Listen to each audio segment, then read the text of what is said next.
माननीय सदस्य श्रीमती सुप्रिया सुले जी। मॅडम नमस्कार।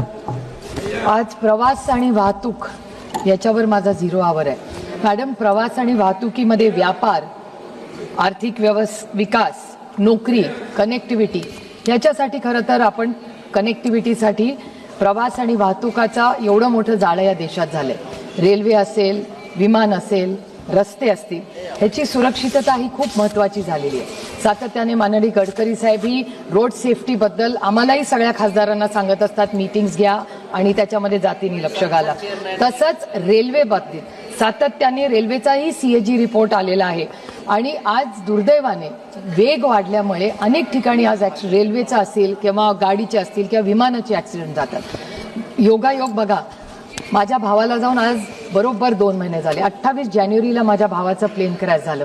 2 महिने झाले या गोष्टीला। एखाद्या कुटुंबातला कर्ता पुरुष जेव्हा जातो ना, त्याचं दुःख त्या कुटुंबालाच माहिती असतं। आम्ही पण हे भोगलेलं आहे। मग विमानात जाऊ दे का गाडीत जाऊ दे किंवा रेल्वेमध्ये जाऊ दे, सुरक्षितता ही अतिशय महत्त्वाची झाली। आणि सुरक्षितता कशासाठी? आता माझ्या भावाचं प्लेन पडलं, 2 महिने झाले, माझ्या कुटुंबाला कुठे न्याय मिळाला? आमच्यासारख्या माझा भाऊ डेप्युटी चीफ मिनिस्टर होता महाराष्ट्राला, त्याला जर न्याय मिळत नसेल तर सर्वसामान्य माणसाला न्याय कसा मिळणार?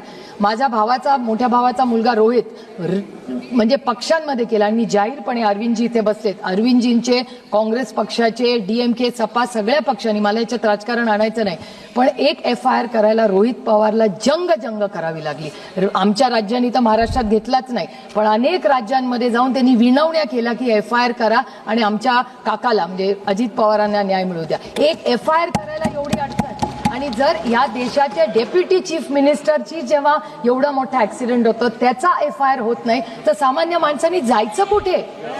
तो माझा भाऊ जेवढा होता, अजित पवार जेवढा माझा भाऊ होता, तेवढाच महाराष्ट्रातल्या प्रत्येक मनामधला एक लाडका नेता होता।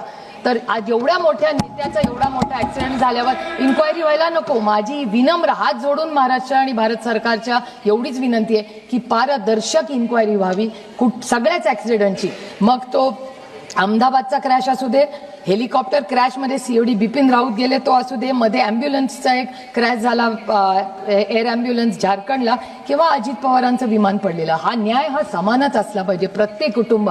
मग तिथली तो पायलट असेल, माझा दादा असेल किंवा त्या ज्या महिला विमानात होत्या त्या सगळ्या असतील, ह्या सगळ्यांना न्याय मिळाला पाहिजे। ती स्टुअर्डेस होती तिथे, ती एक यंग मुलगी होती, तिला न्याय मिळाला नको? माझी एवढीच विनंती आहे की ब्लॅक बॉक्स, आधी आम्हाला सांगितलं ब्लॅक बॉक्स मिळणार, आता सांगितलं खराब झाला, मग ब्लॅक बॉक्स।